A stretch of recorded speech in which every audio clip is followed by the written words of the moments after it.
va llegando Salman, pero para no ir perdiendo más tiempo, simplemente presentaros muy rápidamente a nuestros tres invitados de esta conversación.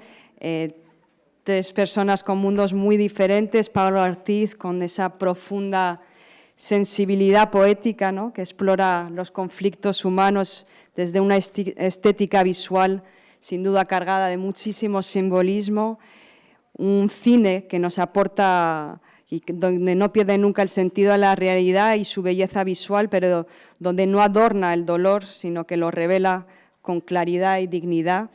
Para mí, un acto de resistencia también frente a lo absurdo. Nuestro otro invitado, Mohamed Mahdi, que articula su exploración íntima y crítica de comunidades marginadas, la memoria colectiva, la desaparición de formas de vida amenazadas por el olvido, la violación o el abandono, una sensibilidad hacia lo invisible, lo silenciado y también buscando siempre la dignidad, ¿no?, de quienes apuesta y de quienes retrata, una ética y una mirada honesta. Y Salman, nuestro artista también palestino, también cofundador del colectivo Ahafaf, que ha desarrollado pues, un universo creativo profundo, arraigado en la resistencia cultural, en la imaginación colectiva, con su proyecto que seguro nos va a transmitir Sahab. Y bueno, Salman no se resigna ante la adversidad, sino que utiliza justamente la creatividad como forma de resistencia.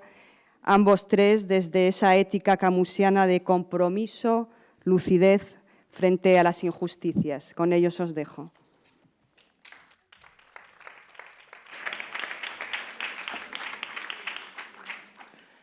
Bueno, creo que empiezo yo. Voy a hablar en español. I'm going to talk in Spanish, but we just met 1 minute before. Voy a hablar en español. Hace un minuto que nos conocemos y creo que podremos celebrar este debate en inglés para que sea más fácil para todos. ¿Qué opináis? Estoy muy contenta de estar aquí. Es No, en realmente castellano. un auténtico privilegio, se lo he dicho a Sandra, a todos los que hacéis posible y a los que os acercáis a estas jornadas, tener un momento de reflexión y de pensamiento en todos aquellos conceptos que nos regaló Camille, que ahora mismo se vuelven, es que no diría ni de actualidad, se vuelven de una necesidad incomprensiblemente ardiente.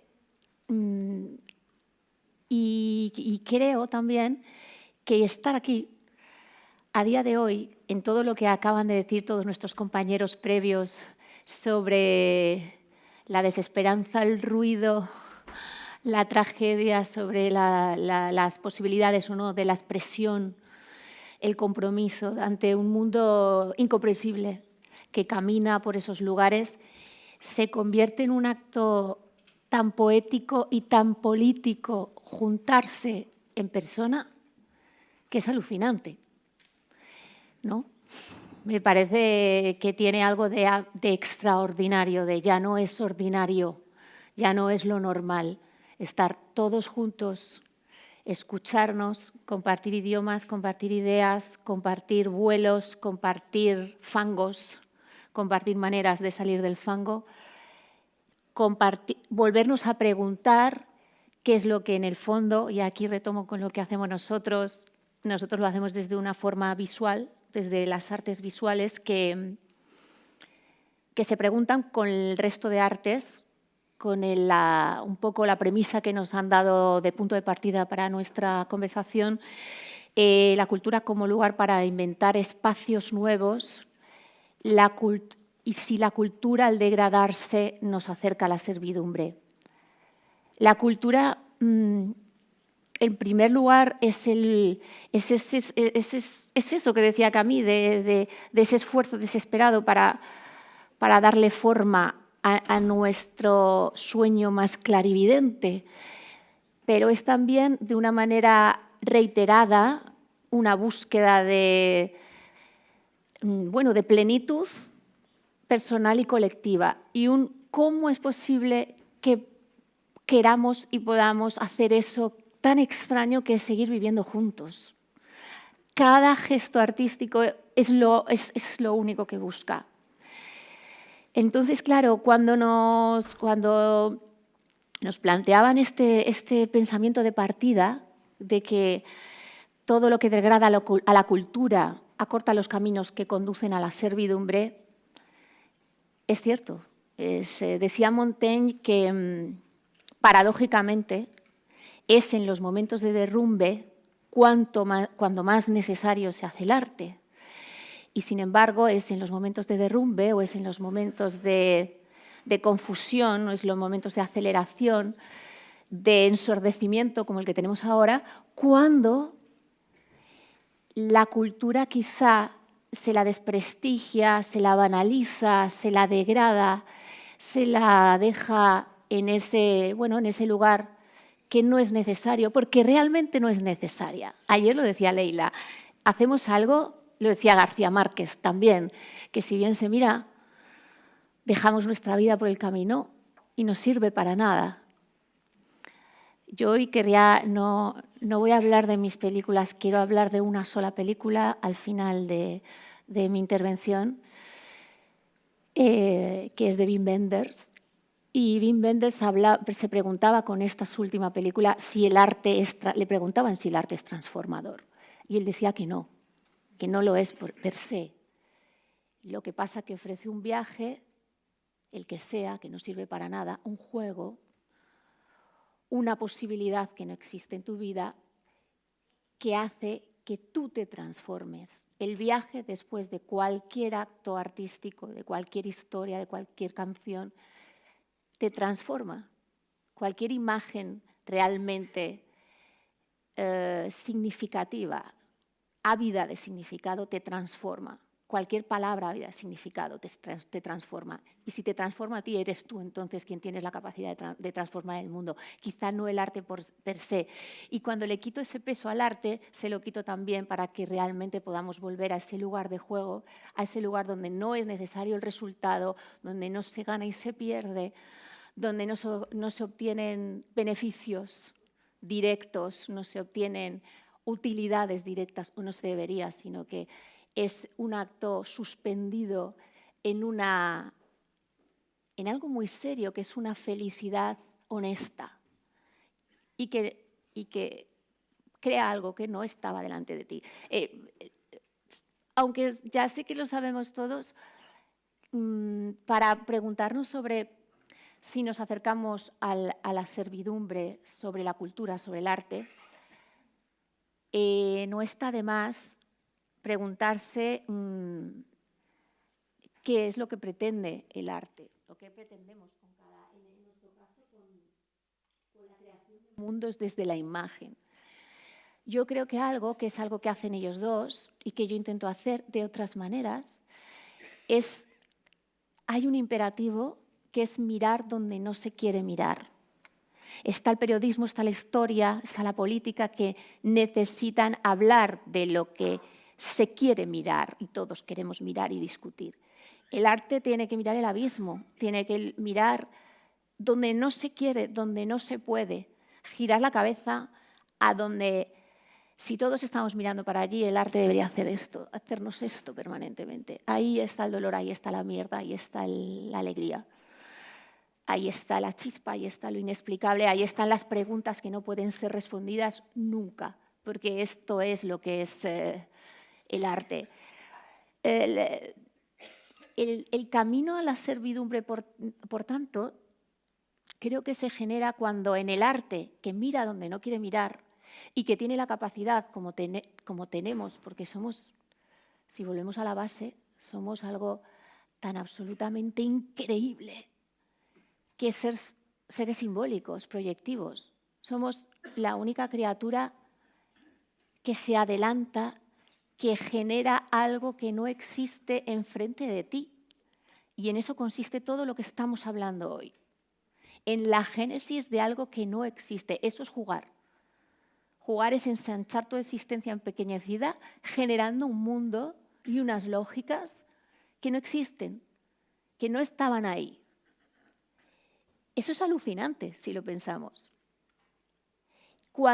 Esa capacidad de imaginar, de generar otros mundos, otras posibilidades, otros seres que no eres tú, ver a otros seres que no eres tú, comprender a los otros que no eres tú, ser tú mismo el que esos otros que no eres tú, vivir tiempos y espacios, posibilidades anímicas, físicas, espirituales que no siquiera eran las tuyas. Suspenderte en ese lugar que ya no tiene ni nombre, que no tiene ni manera de nombrarse, como es lo poético, tiene una capacidad de transformación o de salto y de visión que nos convierte verdaderamente en criaturas excepcionales. Cuando la cultura se degrada, lo único que se hace es desgastarla, estrecharla, cortarla. Da igual que se haga desde un ámbito muy pragmático y logístico y concreto y político, quitándole recursos, quitándole espacios, quitándole canales. Da igual que sea por sobresaturación, que lo explicabais muy bien ahora, sobresaturación de más canales, más espacios, más discursos, más palabras, más historias, más imágenes, creando un enjambre de ruido y de fango, empujando a la mierda, como estabais diciendo, a las tormentas de mierda, a una especie de espirales. ¿Qué es peor? ¿Estrechártelo hasta dejarte en un dogmatismo, en los dogmatismos que dicen la cultura es, cualquier frase que empiece la cultura es, no entiende la cultura. El arte es, nadie puede encajonarlo en un lugar. Tiene tantas posibilidades que quien en su planteamiento, en su pensamiento, empiece por lo que es, lo que tiene que ser, lo que deberías ver, lo que deberías decir, va antitéticamente contra el juego y contra la imaginación y contra la cultura per se. Ahí ya se estrecha. Entonces, obviamente, los dogmatismos, las brochas gordas, todos esos caminos hacia ver la realidad solo sin el cromatismo de los miles de posibilidades del color, sino con los blancos, los negros, los bandos, estrechamente, rígidamente. Eso nos empobrece, eso nos lleva, eso lo hemos visto a lo largo de la historia, cómo nos lleva hacia la servidumbre, cómo estrecha el pensamiento, nos estrecha a nosotros y ya no vemos nada más. Y ya no podemos preguntarnos nada más. Porque imaginar te obliga a preguntarte, te obliga a generar unas preguntas invisibles que a veces no eres ni consciente y que tú sola te vas contestando conforme vas creando. Pero la otra posibilidad de... Bueno, el otro peligro que ha aparecido ahora, creo, en la sociedad moderna, con las redes, con la simultaneidad, con el ruido de ese enjambre digital que no te deja ver, que es un zumbido permanente que tampoco deja hablar, que tampoco permite el contacto, que al final te vuelve a alejar, te vuelve a cegar, te vuelve a estrechar y vuelve a degradar la cultura y, por tanto, nos vuelve a poner en un lugar más cerca de la servidumbre. Además de unas servidumbres muy invisibles y muy dolorosas. Hay algo que a mí me conmociona, que es cómo vamos siendo empujados con unos ruidos ensordecedores y unas toxicidades visibles o invisibles, a veces con dulzuras, y nos llevan a una dolorosísima ductilidad y docilidad de muchas maneras. Hay un blanqueamiento también el emblanquear, al emblandecer. También la cultura, lo digo porque a veces el ruido, lo violento, nos dedicamos al dolor, a esa parte objetivamente negativa y dolorosa que tiene nuestro imaginario, de ver la barbarie, de ver el arte violento, pero a veces una distopía honesta, como una utopía honesta, te puede devolver un reflejo igual de nutritivo para entenderte a ti y el mundo. El gran problema son esas intenciones y esos enjambres ensordecedores donde cuando te aceleran y no te dejan ver, te dejan en la maraña, que te ata, y efectivamente ahí ya estás enredado en la servidumbre. Hay algo en la parte que a mí, como yo lo entiendo, como la única manera que yo sé hacer, ahora luego quiero que aquí los compañeros cuenten las suyas.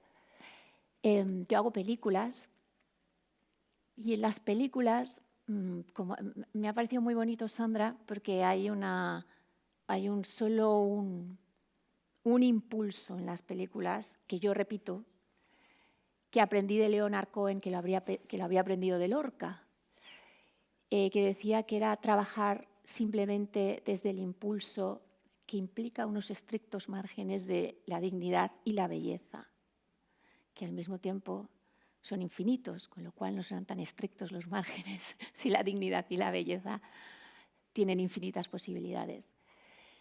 En mi caso creo que hay algo que lo dijo muy bien, con una precisión de un vuelo sutilísimo ayer Leila, cuando hablaba de la infancia, cuando hablaba del juego, cuando hablaba de vaciarse, cuando hablaba de que quizás una manera de inventar mundos, la que yo entiendo, la que yo sé, la que a mí me ha transformado verdaderamente, la que a mí me ha construido desde muy pequeña, era encontrar en ciertos reflejos de luz tenue, en una búsqueda de cierta luz, de ahí que yo construya con la imagen, una luz que te eleva algo, que abre la pupila y que te permite ver lo que no ves. Y esa luz muchas veces es algo, no diré que epifánico, que suena un poco religioso, pero sí diré que son descubrimientos que te regala el mundo y nada más que el mundo y el presente, de conciencia de belleza que te da tantísimo aire en la respiración que crees de verdad que todo es posible. A veces eso lo contaba ayer Leila desde el propio Sísifo, que semejante esfuerzo al subir la roca, había un momento al bajar que el esfuerzo había sido tan grande que tomabas una conciencia en la bajada, desde el agotamiento, pero con una hermosura tal que realmente pudiera ser, que es cierto que pudiera ser que hubiese un Sísifo feliz. Y ese instante, que es un instante, hacer películas, yo hago películas, y hacer películas es esencialmente sufrir, lo dice Fernando Trueba y es verdad. Es solo sufrir, es solo resolver problemas de la realidad, porque tú quieres generar un mundo, la realidad tiene muchísimas limitaciones. Traspasar lo que hay en tu cabeza, la cabeza de un equipo, y de ese equipo traspasarlo a una imagen, y que de esa imagen haya una lógica comprensiva y un mundo habitable y unas emociones vivibles, pues es precioso, maravilloso, suena, pero es una auténtica infierno, es una pesadilla, porque la realidad te va diciendo no se puede, llueve, no hay luz, se ha caído, el actor no está emocionado, le duele la barriga. Y aún así hay un momento en que ese esfuerzo de todo y hacer películas, os aseguro, las películas son procesos de 4 o 5 años de trabajo, de procesos creativos, desde que te sientas a escribir y tienes que hacer ese proceso de la niña que se vacíe, a la última copia que tienes que grabar en un ordenador en Berlín para mandar a no sé quién. En todos esos años de luchas, de recursos, de logística, de técnica, de esfuerzo máximo de hombres y mujeres luchando contra los propios límites de la realidad, porque la cámara solo puede captar lo que tiene delante, que es la realidad, el presente real, que tú puedes darle hálito, pero no deja de ser otra cosa que el presente real. Hay algo cuando se consigue que es una chispa. Martin Scorsese lo cataloga como, lo nombra siempre como una chispa inexplicable que te provoca una felicidad inexplicable, fugacísima, imprescindible y suficiente para que todo siga. Supongo, tiene algo que ver con ese verano invencible, que es una chispa, que cabe en una gota de agua, que cada uno encuentra en ese lugar, un lugar como el de ayer, donde el mar habla, las palabras hablan, un lugar al que volver y que hay una felicidad honesta que le da sentido a todo, a ese sinsentido y a ese absurdo. Esa obsesión por reconstruir ese momento, esa chispa que nos obsesiona en el cine es muy bonito porque es un acto colectivo y vives como tanta gente rema a la vez, se levanta a las 4 de la mañana para hacer cosas absolutamente absurdas e imposibles que irán a parar a la nada o no, pero que realmente creen en ese momento de búsqueda de una luz y de la elevación de un vuelo más o menos raso que te permite ver un poco más lejos que tu existencia empequeñecida inevitablemente por las circunstancias de la vida. Esa es la obsesión, esa es la creación de mundos. Eso hace que puedas hacer tableros de juego donde la gente vuela, donde hay dragones o donde pasa prácticamente nada. Cuando en un detalle ínfimo la pupila, esa pupila que os decía, que al menos es el objetivo de mi trabajo, se ensancha para tener una sensación de universo. Yo no quería hablar de mis películas, quería hablar de una película que hablé ayer con Sandra, de Wim Wenders, que no sé si habéis visto, pero que creo que representa muy bien lo que quizá hablemos aquí, que conecta el juego, conecta el reencantamiento, el maravillarse, conecta la creación de mundos desde un váter, un inodoro. No sé si habéis visto una película que se llama Perfect Days, de Wim Wenders, que es del año pasado, que es la historia que me parece absolutamente camusiana, me parece para mí de las películas más absolutamente fascinantes, de un conocimiento, una sabiduría cinematográfica, que hay que ser alguien ya que ha transitado mucho, ya ha llegado ahí para ser capaz de hacer eso, y contar la historia de un hombre que se levanta cada día a hacer una actividad tan pequeña, tan humilde, tan poco dramática, tan poco fascinante como limpiar váteres públicos, y a la que le dedica cada gesto de atención, cada gesto de perfección y cada gesto de hermosura, generando hermosura en la limpieza de un váter. Ese hombre, que luego por la noche lee a Hegel, creo, escucha música, escucha a Nina Simone mientras va a trabajar en su furgonetilla que huele a productos de limpieza, que se pone su mono y una pequeña toalla blanca para el sudor, una cuestión de limpieza, pero qué guapo, qué elegancia. ¿Acaso un smoking es más elegante que ese mono de trabajo con ese toque blanco de luz que le daba aquella? Es que estaba estudiado, me parecía hermosísimo hasta esa toalla. Un hombre que cada día ese momento de apertura de la pupila que se permitía era mirar las hojas de los árboles y ver cómo la luz, al moverse las hojas, genera ese baile de la sombra y de la luz que será siempre distinto y será siempre único y será un acto poético y un acto creativo brutal. Está generando un mundo viendo cómo gira en el viento que esta mañana haya las hojas. Es así como acaba la película, con un hombre que vuelve a limpiar con esas hojas que te recuerdan que ese instante de belleza es único, está ahí, es presente y se repetirá. No sé, yo trabajo desde ahí, creo que solo buscando esos instantes de luz, a mí me obsesiona la consistencia, la esencia, la construcción más poética de la imagen, entendiendo por poético cuando en el azar y vorágine y empuje hacia adelante del eje horizontal, histórico, del tiempo, narrativo y dramático, algo se detiene.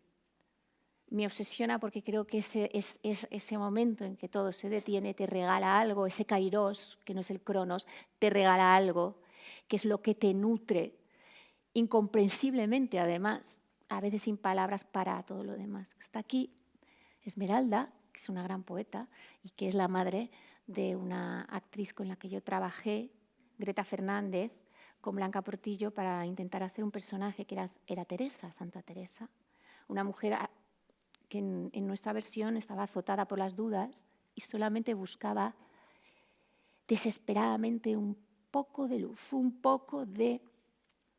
sí. Un sí. Y ese sí, que es lo único que necesitamos, ese eterno sí, ese que decía Nietzsche, cuando decía abraza la cara oscura del alma y grita el eterno sí, que es el mismo sí que siente Sísifo cuando baja por un momento agotado, aunque sepa que la piedra está abajo otra vez. Ese sí que con Greta lo hacíamos en medio de un bosque y ella se miraba las manos y le salían llamas de los dedos, es la forma en que creo que podemos crear todos los mundos posibles, desde una mano a la que las yemas de los dedos le salen fuego, a un hombre que limpia váteres, está buscando el mismo hálito poético que le mantenga vivo. No sé, esa es la posibilidad que creo que por la que tenemos que luchar, o por la que yo lucho, en los estrictos márgenes de la dignidad y la belleza, como a mí me enseñó Lorca, y yo soy profunda lorquiana. Y se resume en un texto que os quería leer y acabar con él, solo 2 ideas más, que es de Simone Weil, que al lado de Albert Camus era una mística, claro. Y sin embargo creo que les hermanan tantas cosas que, como ella expresaba, que el deseo de luz ya produce luz. O sea, no hay que buscar tampoco en ningún lugar. Es que el deseo de luz ya produce luz. Y hay un verdadero deseo cuando hay esfuerzo de atención. Es como el esfuerzo de atención que pone Sísifo cada vez que sube con la piedra. Y ese esfuerzo es realmente la luz, lo que se desea cuando cualquier otro móvil está ausente. Y aunque los esfuerzos de atención fuesen durante años aparentemente estériles, y subimos la roca y la bajamos, un día, sin saber cómo, esos esfuerzos, bueno, no un día, ayer lo explicaba muy bien Leila, cada día cuando bajas la montaña te das cuenta que hay una luz exactamente proporcional a la del esfuerzo de la roca que te es devuelta. Per se, porque sí, porque la hoja gira con la luz, como en esa película de Wim Wenders. Simplemente, y ya para dar paso a mis compañeros, en todo esto, que puede sonar muy abstracto porque me he dedicado a hablar de la luz, porque me dedico al cine y el cine está hecho de luz y movimiento, solo de luz y movimiento, y luego viene lo demás, luego viene la palabra, luego vienen las miradas. Son todas nuestras pupilas juntas las que captan la luz y el movimiento son pantallas, nuestras propias pupilas, que son capaces de hacer estallar el universo si queremos. Son capaces de al verlo, pueden comprenderlo y transformarlo todo. Pero ahora hay algo escuchando también a los compañeros que nos habéis precedido desde el periodismo, además, bajando un poco más al barro y al fango, que cuenta también Wim Wenders y que por eso representa también esa ética y esa poética camusiana, la película de Perfect Days, en ese hombre que tiene dentro un verano invencible, limpiando inodoros en Japón. Y es la no pérdida, para no quedarme en todas estas, lo aéreo, creo que una de las cosas que es una clave también en todas estas reflexiones siempre es no perder la escala de lo humano. Parece una tontería, estoy diciendo una obviedad como una casa, ya lo sé, pero es que perdemos la escala de lo humano. Es que en cuanto la idea, la maquinaria, supera, olvida la escucha del que tiene enfrente, la pérdida de la escala del ser humano, aparece el fanatismo. Los fanatismos aparecen por la pérdida de la escala humana. Entonces creo que en toda esa poética que parece que la hubiera llevado ahí a las hojas, en realidad todo únicamente está siempre en esa pupila y en la escala, en reflejar en nuestros mundos, siempre en las utopías más honestas y las distopías más dolorosas y más honestas también, en los extremos de los mundos más imposibles, que jamás esos mundos se imaginen perdiendo la escala de lo humano. Y hasta aquí mi reflexión sobre los mundos posibles.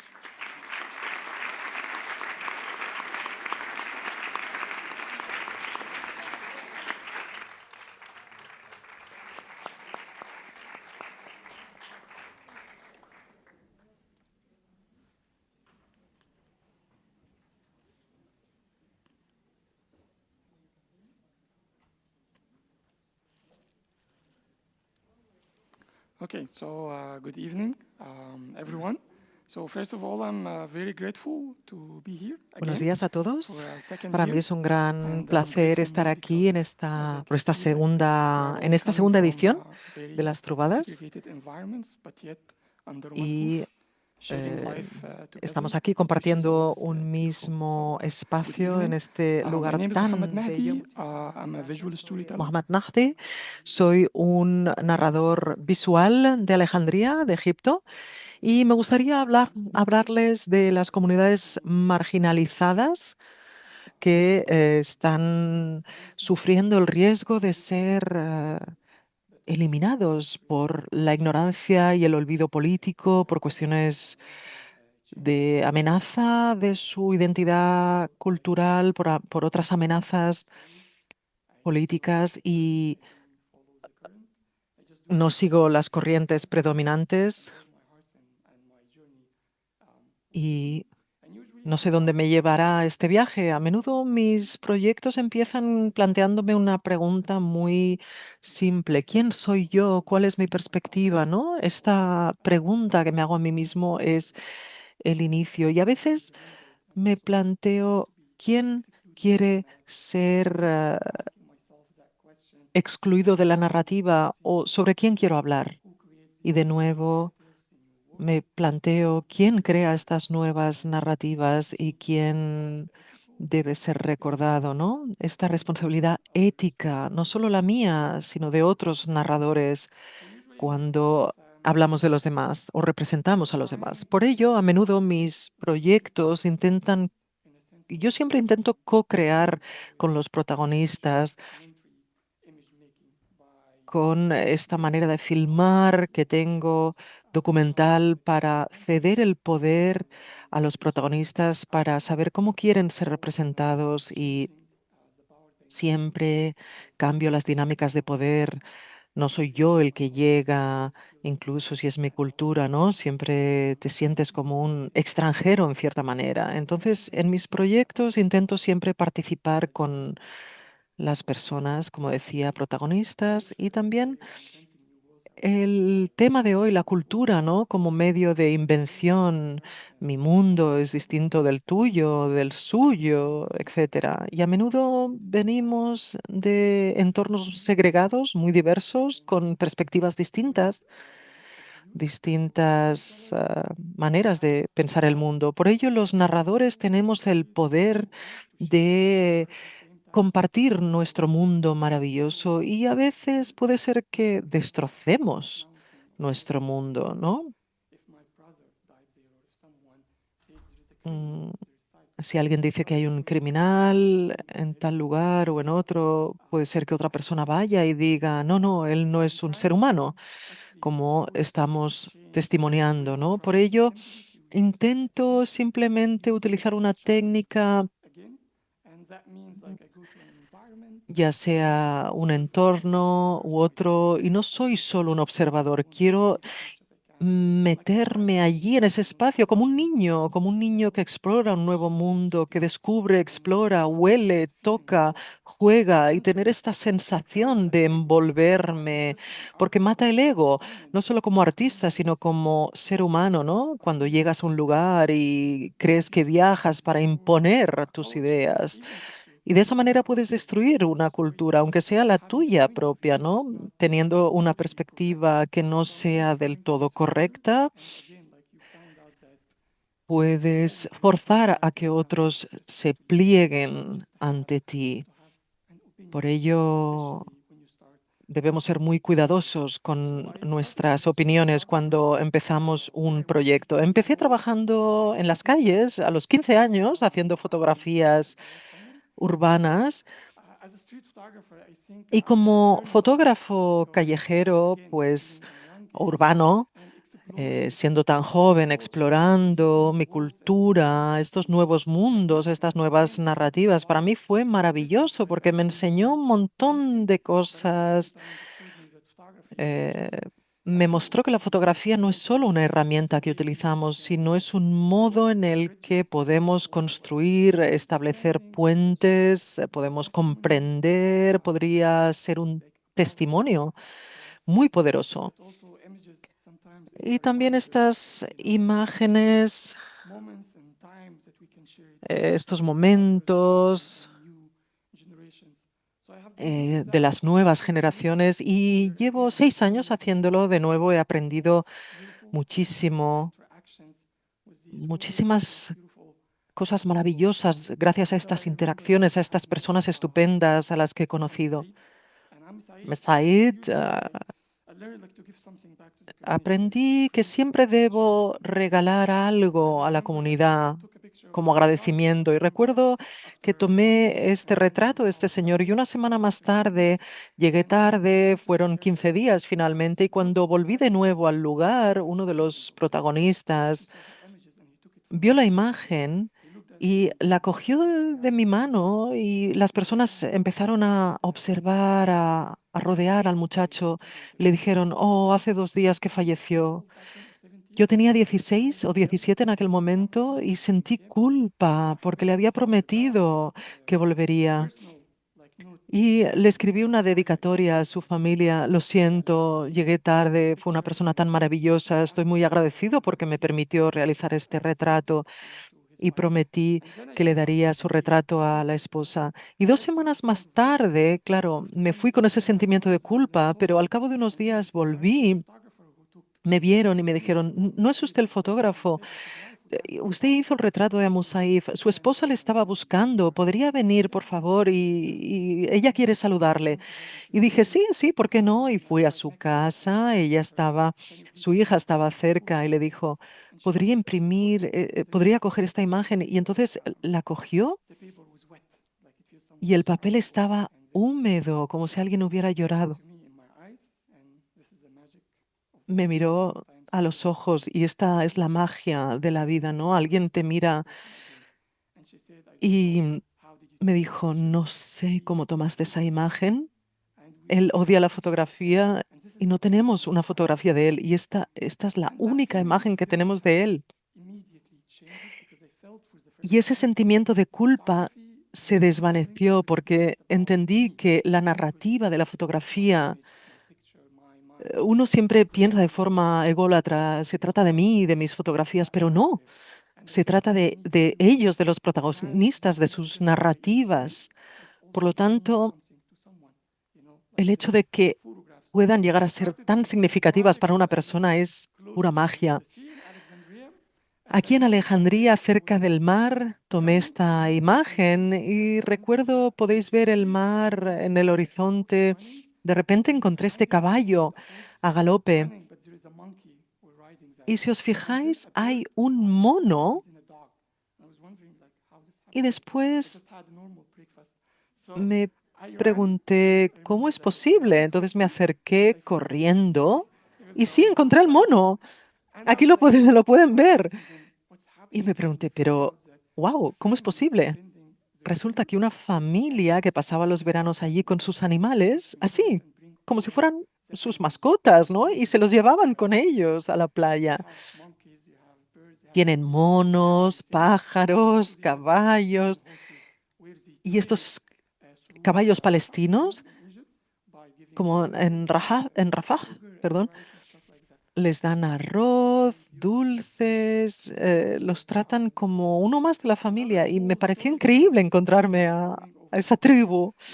Y a lo largo de mi carrera también nos enseñó esta imagen, estos dos jóvenes estupendos a los que les pregunté, ¿por qué lleváis la misma ropa? Y me respondieron, estamos mostrando nuestra amistad, nuestro amor, llevando la misma ropa después del Ramadán. Y en nuestra cultura, a menudo puedes hacer una pregunta tan simple como esta. Y fijaos, les estuve siguiendo unos días y como veis, eh, así expresan su amistad. Fuimos a la misma tienda juntos y no sé cómo, pero incluso a veces uno puede pensar que son gemelos, ¿verdad? Pero no, es su manera de expresar su amistad, su cariño. Este es Mundas, mi primer proyecto más largo, más comprensivo en Alejandría. Recuerdo a Mohamed Shawi, uno de mis amigos, que me dijo, vamos a esta zona porque tengo una hermana que está muy grave, sufrimos asma y ella está fatal. Por favor, necesito que vayas allí y puedas ver lo que está pasando. Pero yo me desplacé a aquella zona y si pueden observar aquí, vemos que hay 60.000 habitantes y en esta zona residencial hay una fábrica de cemento de productos químicos y nos dimos cuenta trabajando con médicos de la zona que los niños estaban sufriendo unos niveles de asma muy graves desde el nacimiento. Quizá porque sus madres también sufrían este problema.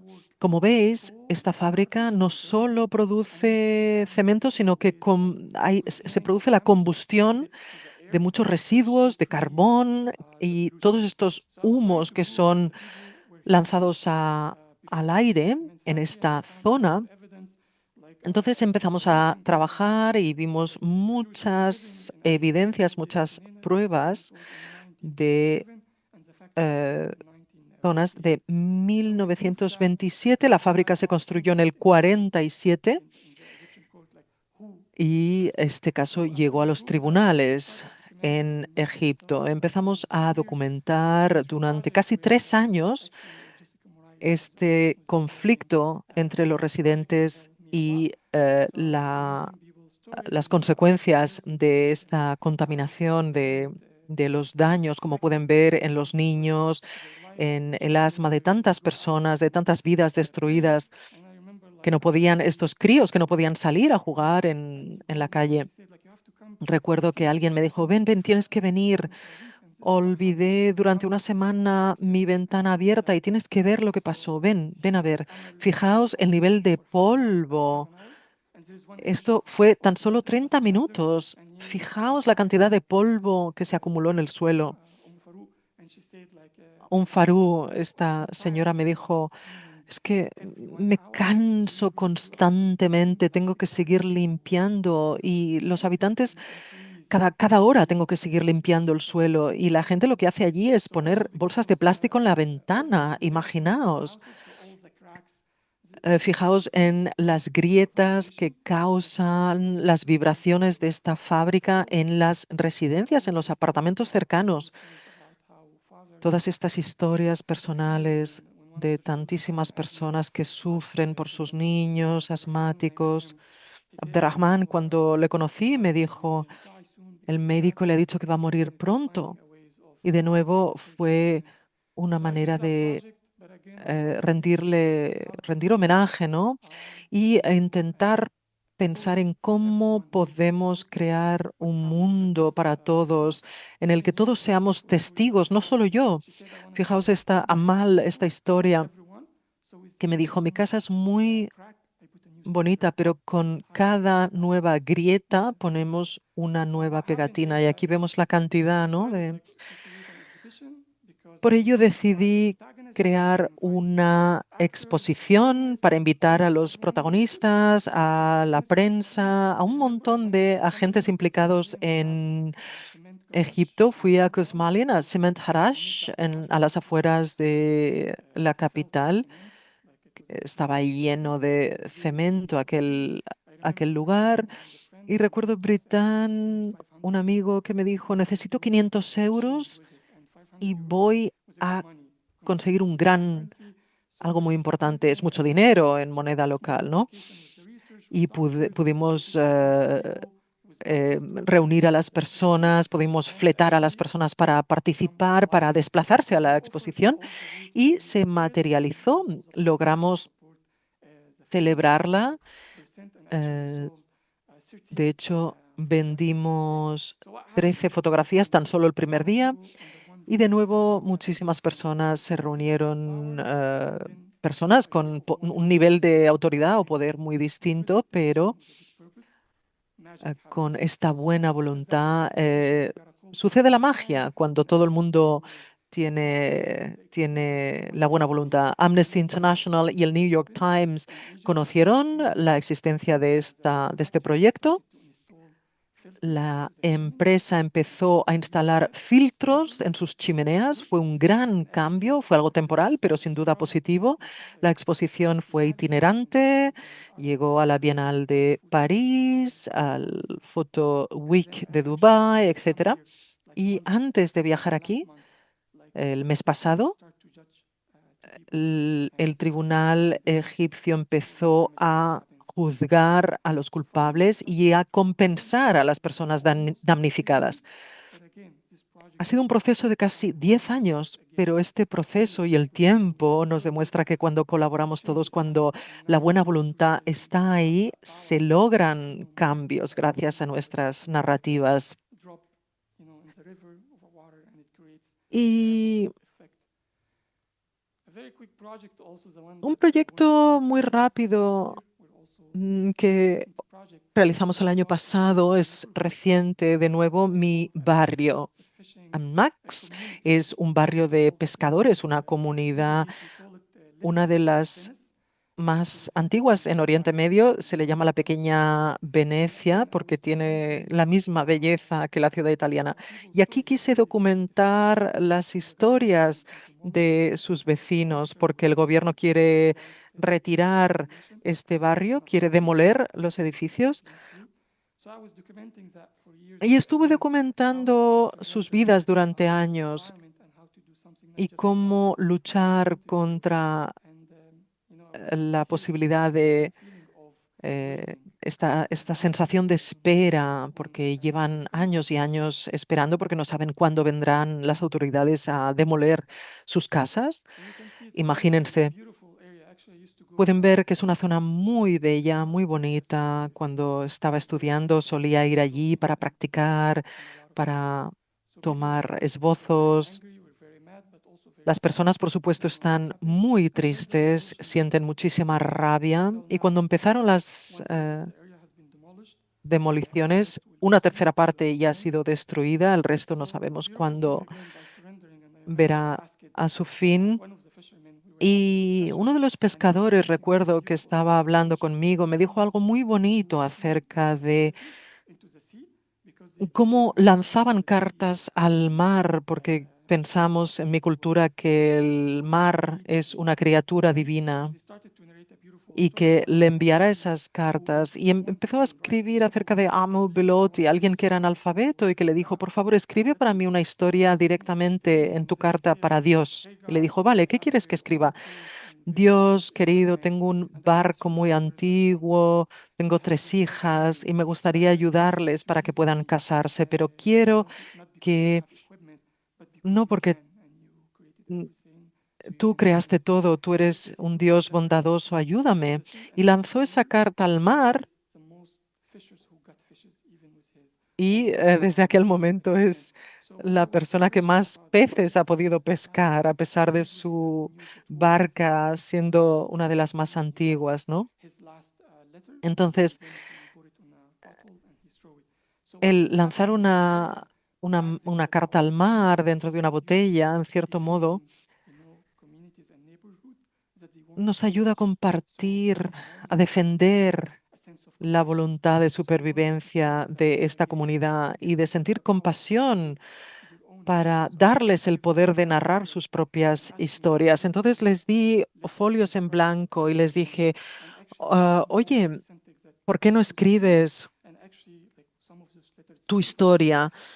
Y se trata de tus historias, tus memorias. Alguien escribía poemas, Uma Thurman escribió una historia maravillosa acerca de su marido, que recordaba que era tan maravilloso, que tapaba los agujeros de su casa para protegerla del frío y tenía un árbol que plantó frente a su casa y cada mañana cuando recitaban el Corán, los pájaros se acercaban y cantaban junto a ella.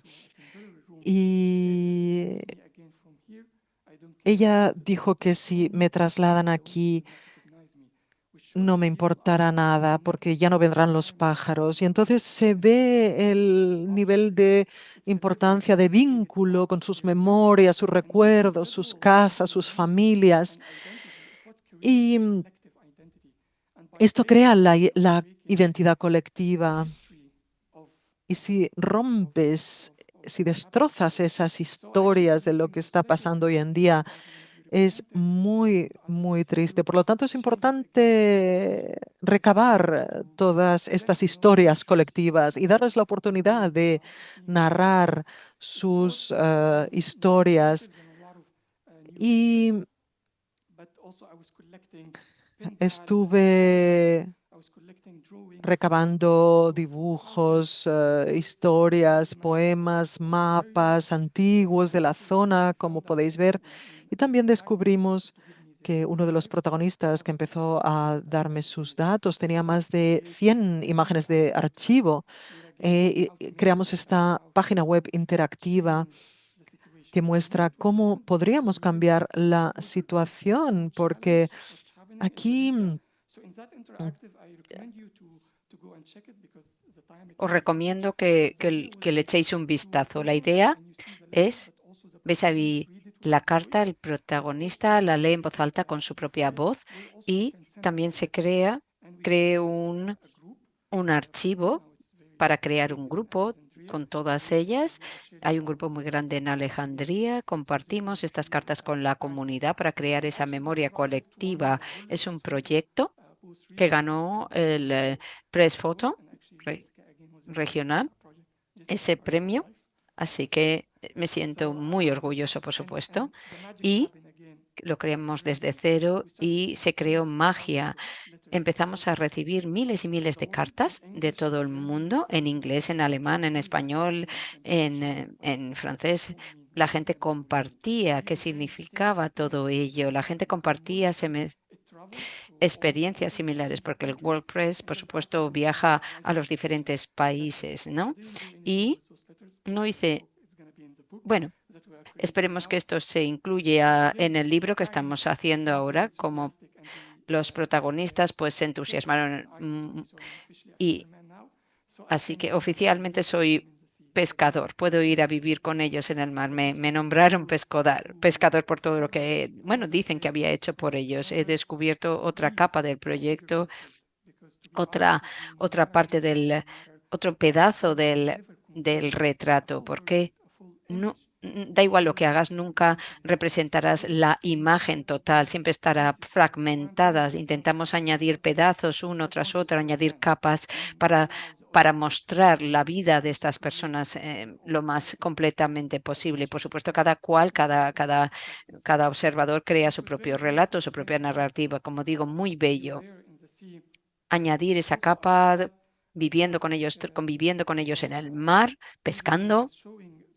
Y cuando mostraba las imágenes de archivo del proyecto, la gente los miraba como con nostalgia, ¿no? Recordando, pero yo mismo sentía que si como individuos estamos acabando con las memorias individuales, las memorias colectivas, todo esto constituye la historia de los pueblos, de las personas, y temo que se pierdan, porque está ocurriendo, es algo... Quería crear esta tecnología que se llama memoria rota, ¿no? ¿Qué significa esto? En una memoria rota, en una sociedad rota, ¿vale? Porque eso es lo que impulsa la nostalgia. ¿Y qué pasa cuando lo combinamos con el presente? Esos hogares demolidos, con esas casas que habían desaparecido. Hicimos esa mezcla, ¿no? Esa fusión de las imágenes de archivo con las casas demolidas.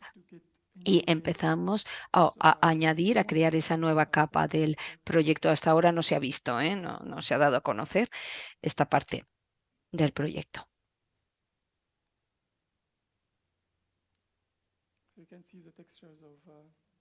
Vemos aquí estas historias que plasman ellos mismos.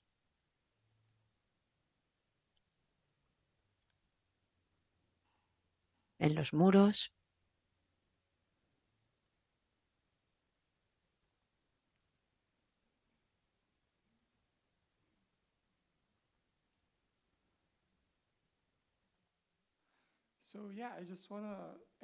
Bien, con esto quiero concluir.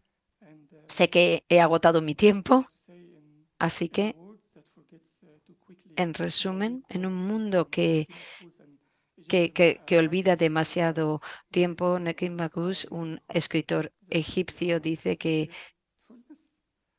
desde luego no puede haber olvido. Olvidamos demasiado pronto a aquellos que están cerca de nosotros o lo que nos ocurre, y a través del arte y la cultura, del relato, de la narración, podemos hacer reemerger esas historias. Son un recordatorio, pero sí, para eso hace falta un cambio, y eso se hace con el arte, da igual lo que seas, un director de arte, un escritor. Cuando nos juntamos con un propósito, podemos conseguir ese cambio tan sano. Muchísimas gracias por escucharme.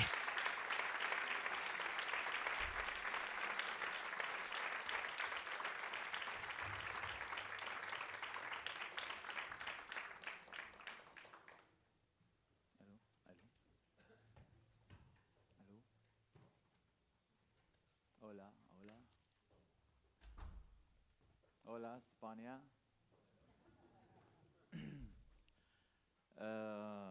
My name is Salman Nawati.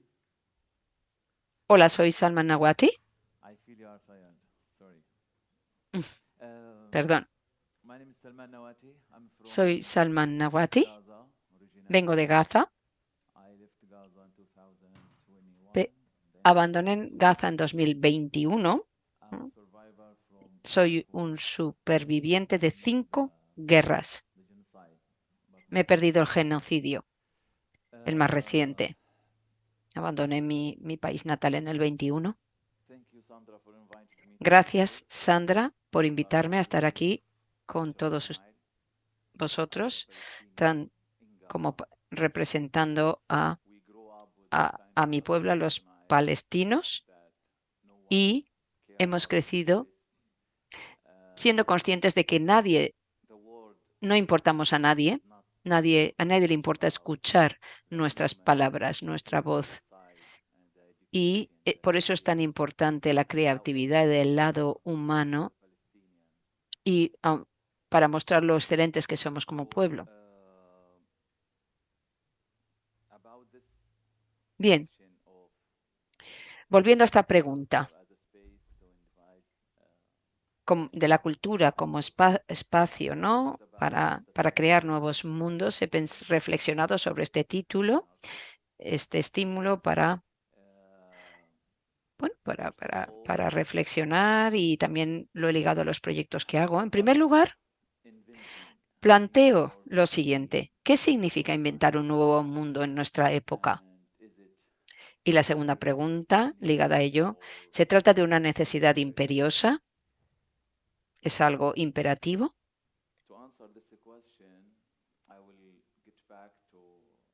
Para responder a esta pregunta, voy a retrotraerme a mi experiencia como artista. Voy a echar la vista atrás y he de decir que no crecí pues como los demás, ¿no? Esa sensación de tener que estar sobreviviendo, luchar por sobrevivir todo el mundo. Reflexiones sobre este conflicto y por eso he creado un proyecto llamado Complete. Intento encarnar diferentes perspectivas, formas de aproximarse y intentar entender el conflicto. Y utilizo el ajedrez como herramienta. Si quieres luchar, combatir con pueblos que pertenecen a diferentes culturas, etcétera, nadie quiere morir. Al final acaba el combate con un ganador y un perdedor. Eso es lo habitual. Pero aquí, en esta obra de arte, intento plantearme una pregunta.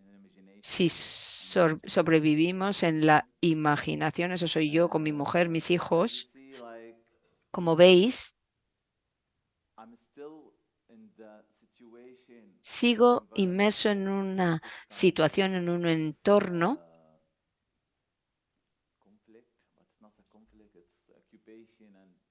es de asedio, colonización, ocupación. Es algo que no elegí, por supuesto, me fue impuesto. Nací en 1987 y desde entonces pues inicié esa relación con la situación de ocupación que vivimos desde el 67, pero siempre intento mantener vivo el niño dentro de mí, la imaginación viva, esa chispa creativa. Es una pregunta y la respuesta es esta: estoy aquí y ahora. Mis hijos, mi mujer también están vivos conmigo, pero no tengo suficiente, la imaginación no tiene poder suficiente para que todos podamos sobrevivir, toda mi familia. La cuestión de la cultura.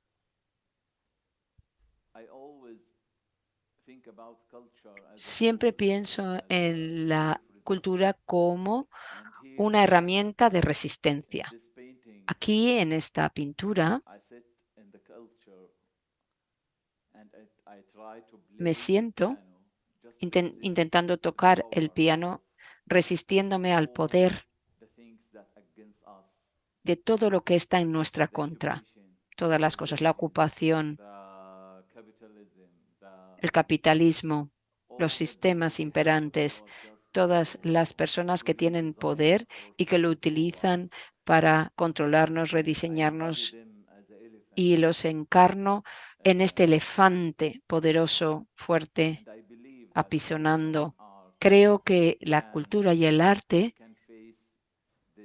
con ellos podemos enfrentarnos a estos bullies, pero hemos de ser inteligentes, hábiles. Y por eso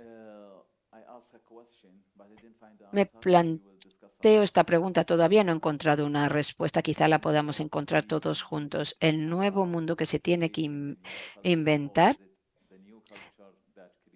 Tenemos que crear una nueva cultura, o es la nueva cultura la que crea ese mundo a inventar. ¿Y qué aspecto tendría? Siempre me recuerdo o recuerdo a mi abuela y la casa donde vivía. Se trata de una de las casas más importantes para nosotros, para cualquiera de nosotros, porque es donde hemos pasado años de infancia, donde hemos crecido. Es el lugar que lo tiene todo: la familia, los familiares, la cultura, la empatía, el cariño, educación, la belleza, la música, etcétera, etcétera. Lo que queráis añadir a esta lista. Y en este momento estamos perdidos, en mi opinión. Lo que tenemos cocinas muy, muy modernas, pero ¿qué pasa con esta nueva cultura que hemos abrazado? Están desprovistas de empatía, de calidez, de esa sensación de colectividad, de comunidad que creaban las familias sentadas en torno a la mesa mientras comían, mientras charlaban. Recuerdo el pasado, esos años que pasamos juntos con mi abuela y todas las mujeres de la familia, mi madre, las tías, se juntaban todas, cocinaban juntas y se sentaban en torno a la mesa y creaban su propia cultura, tomaban decisiones. Y en la parte alta de la casa ocultaba todas las cosas más caras, todos los objetos más preciados. Para mí, si encontramos una manera de volver atrás, de restaurar, de recuperar esas cocinas en las que crecimos, como eran el aspecto que tenía, habremos creado las bases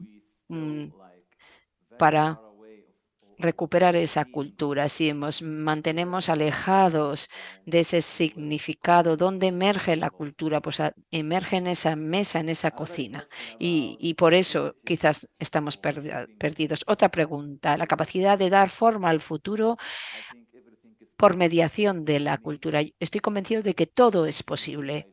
Para mí, en estos años que no estoy en Gaza, la abandoné hace 3 años y me pregunto por qué nos comunicamos, porque cada vez soy más consciente, observo a mi alrededor y me pregunto por qué tenemos que seguir, ¿no?, en la brecha.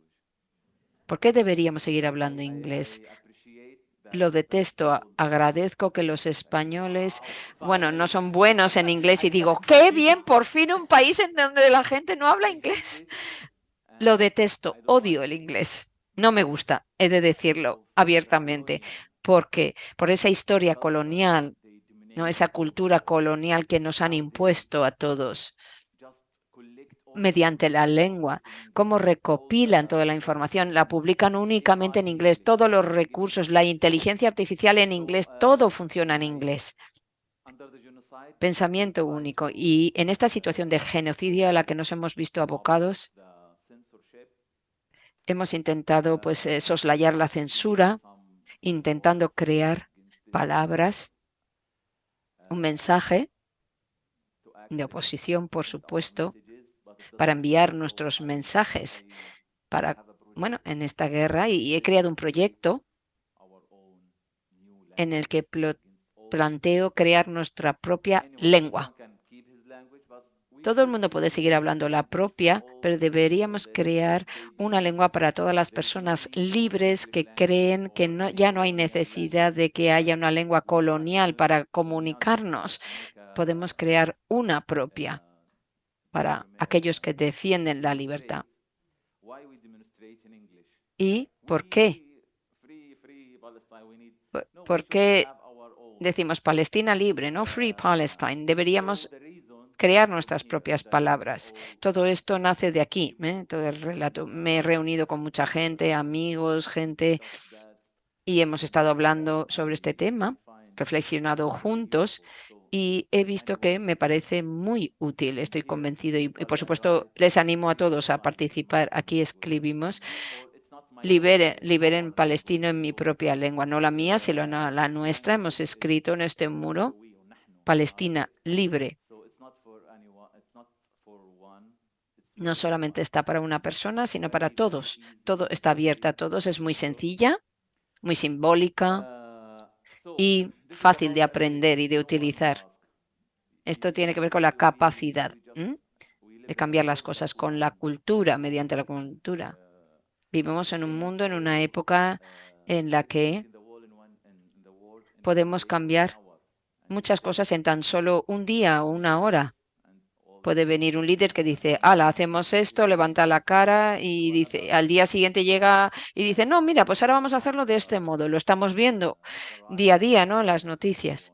Y ahora yo creo que tenemos el derecho de hacer lo que nos plazca, aquello en lo que creemos. Me he dado cuenta de que si seguimos trabajando aisladamente, individualmente, nunca vamos a alcanzar nuestras metas. Por eso, si realmente queremos tener éxito en nuestro empeño, hemos de trabajar colectivamente, juntos, remando juntos, creando un mundo colectivo. Como tú decías, Paula, cuando haces cine también hace falta un colectivo, ¿no? Un equipo, lo mismo ha dicho Mohamed y Sandra también lo ha mencionado. Hablamos del colectivo, de estar juntos, pero no hacemos una metodología, ¿no? De lo colectivo y convirtiéndola en un estilo de vida, en una forma de entender el mundo. Cuando tenemos un tema, un proyecto, lo queremos llevar a cabo, lo probamos y nos recordamos todo el tiempo que tenemos que trabajar en equipo, pero después de eso todo el mundo vuelve a su trabajo, a su mundo y volvemos a ser individuos, ¿no? Alejados unos de otros. Por eso he intentado hacer un proyecto 100% colectivo, este colectivo Havaf, que lucha contra todas las manifestaciones del poder, el capitalismo, la ocupación, etcétera, etcétera. Y hemos creado nuestro propio mundo como artista. No estamos aquí para que los museos convencionales muestren nuestras obras, los dichosos museos de siempre. Así que hemos creado el nuestro propio. Si pintamos y nos exhiben, ¿no? Nuestra obra en un museo, parece que hemos llegado al pináculo, ¿no? Hemos llegado al máximo de lo que podíamos llegar. Nosotros en Gaza no podemos salir, no tenemos galerías, no tenemos manera de exhibir, de mostrar nuestra obra, lo que hacemos. Así que dije, vamos a crear nuestro propio museo para dar la oportunidad a cualquier artista, para las artes, para cualquier persona que crea en la libertad, más allá. Así que hemos roto las normas de los museos. No estamos de acuerdo con las normas que rigen qué se entiende por un museo. Hemos redefinido el significado de los museos. Hawaf significa nube. La nube es un lugar donde está nuestro archivo. Y entonces hemos traducido la palabra cloud del inglés a Shahab. Shahab es un museo imaginario para Gaza y se ha convertido en un museo imaginario para todos los palestinos y palestinas y las personas que nos apoyan. Lo hemos creado solamente, no hay muros, no hay paredes, es solamente pavimento, esa es la primera norma, solo hay suelo, no hay paredes, no hay verticalidad, puedes tocar, es tangible, la colección se puede tocar, no hay seguridad, no pagas por entrar, no hay un torno a la entrada, no hay ningún control. Y si elegimos una pintura, por ejemplo, tú decides el tamaño, las dimensiones, puedes adaptar las dimensiones, puedes dibujar algo, crear lo que quieras. Todas las personas que vienen, que acuden a este espacio virtual, tienen ese derecho, esa capacidad de redimensionarlo y de reconfigurarlo como deseen y participar de él. Este museo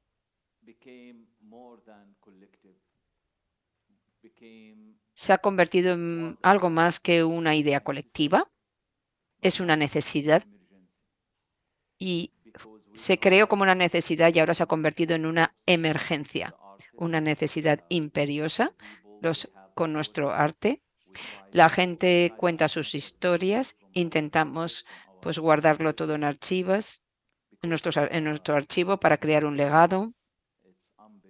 ese patrimonio de personas que no puede desaparecer. Lo que vemos en los medios de comunicación es un 10% de la verdadera tragedia que está sucediendo. No somos conscientes de lo que está pasando. Lo hemos perdido todo absolutamente. Ha desaparecido el espacio físico, pero por supuesto no hemos perdido nuestra imagen, nuestra memoria, nuestros relatos, lo que aporta nuestra comunidad como colectivo. Somos conscientes de que todos y cada uno de nosotros tenemos el poder y el derecho de decidir qué queremos guardar y cómo queremos presentar esos relatos, esa memoria colectiva, creando un patrimonio indeleble. Y lo incluye todo.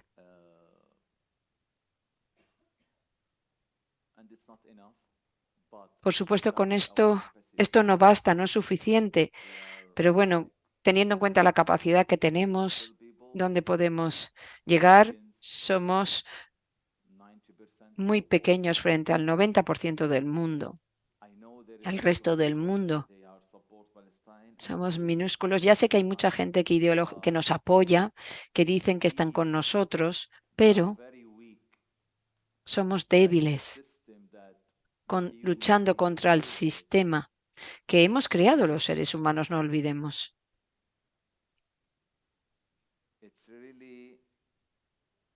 Ciertamente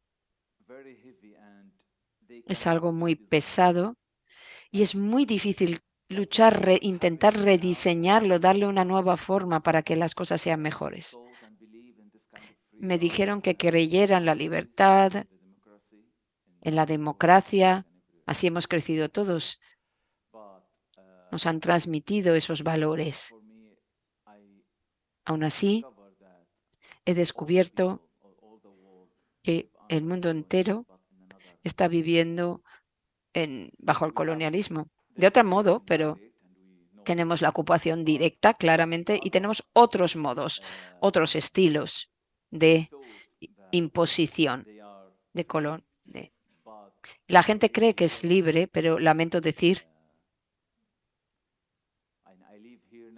que ahora vivo aquí, pero no percibo que haya libertad. Incluso la gente que vive aquí y que han creado el sistema no son capaces de cambiarlo, de mejorarlo. Está fuera de su control, fuera de sus manos. Y aún así intentan protegerlo. Hemos de reencontrar el significado de la libertad, de lo que somos como humanos. Desde luego, siempre hay lugar para la esperanza. No podemos perderla. No podemos desesperar.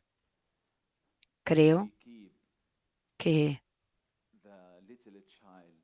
si mantenemos ese niño, esa niña en nuestro interior, si le damos vida, si le dejamos jugar,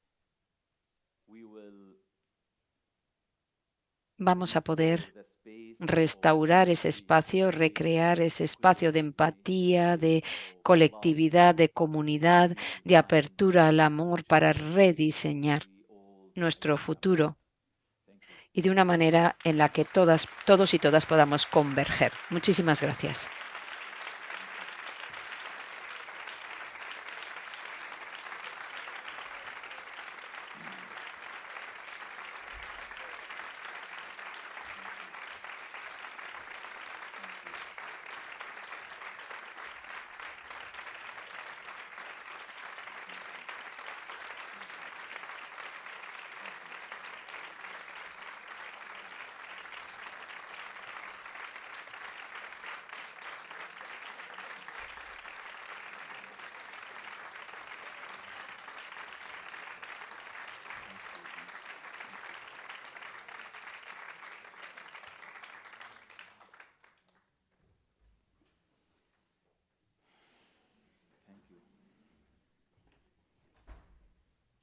Gracias.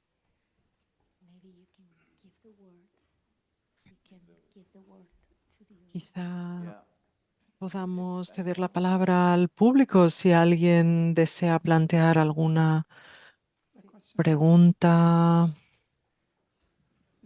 comentario. ¿Tienen el micrófono?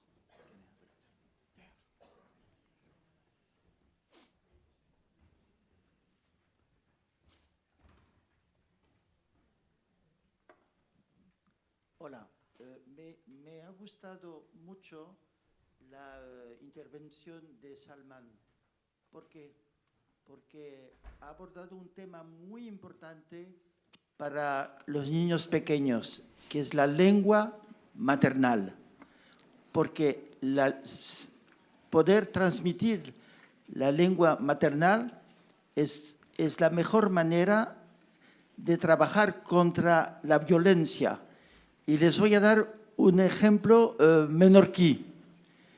Desde que estoy en esta isla, todo el mundo se empeña en hablarme en inglés. Todo el mundo. Nadie me habla en castellano, aún menos en menorquí. Lo que no saben cuando me ven es que soy catalán. Soy de Barcelona. Y yo me he criado en Barcelona en los tiempos del franquismo. Y en la familia se hablaba el catalán. Era una lengua de resistencia. Y lo digo también porque Salman y Leila han hablado de sus abuelas. Imagínense el problema en Francia actualmente cuando hay niños que no pueden hablar con sus abuelos y sus abuelas porque no conocen la lengua. Es la primera de las violencias. Y yo, como especialista de la pequeña infancia, les puedo decir que cuando un niño no puede estar en la transmisión familiar, es imposible para él vivir en un mundo de humanidades tolerantes y abiertas.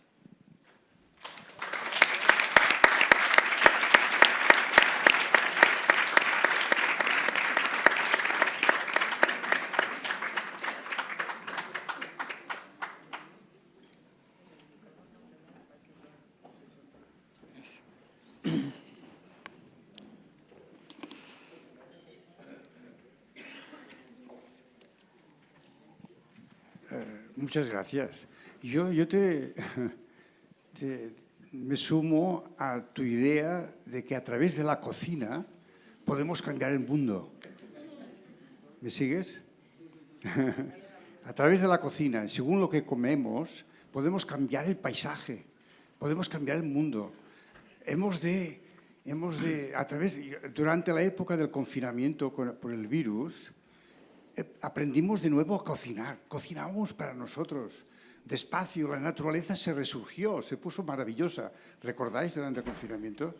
Bueno, quizá estoy proponiendo ya un Ramadán ecológico cada año, a fin de aprender a cocinar todos y además pasárnoslo bien, ¿de acuerdo? Y alrededor de la cocina común, colectiva, aprender a cocinar. Con producto local, sobre todo, recordad, hemos de utilizar el producto local y de temporada. El planeta se está calentando mucho y según cómo comamos podemos enfriar el planeta. Hay que comer menos carne, hay que comer producto local, muchas verduras, mucha fruta y estaremos más sanos. ¿De acuerdo? Gracias. Thank you. Gracias. Bueno, vamos a cerrar y agradeceros realmente a los tres, ¿no? por habernos abierto a ese espacio de luz y sobre todo yo creo a comprender que necesitamos trabajar en colectivo, de ejercer realmente ese papel en colectivo tan necesario como aplicáis cada uno en vuestras diferentes disciplinas, pero yo creo que nos lo habéis reinstaurado a todas nosotras y por eso os doy las gracias. Muchas gracias. Thank you, Sandra.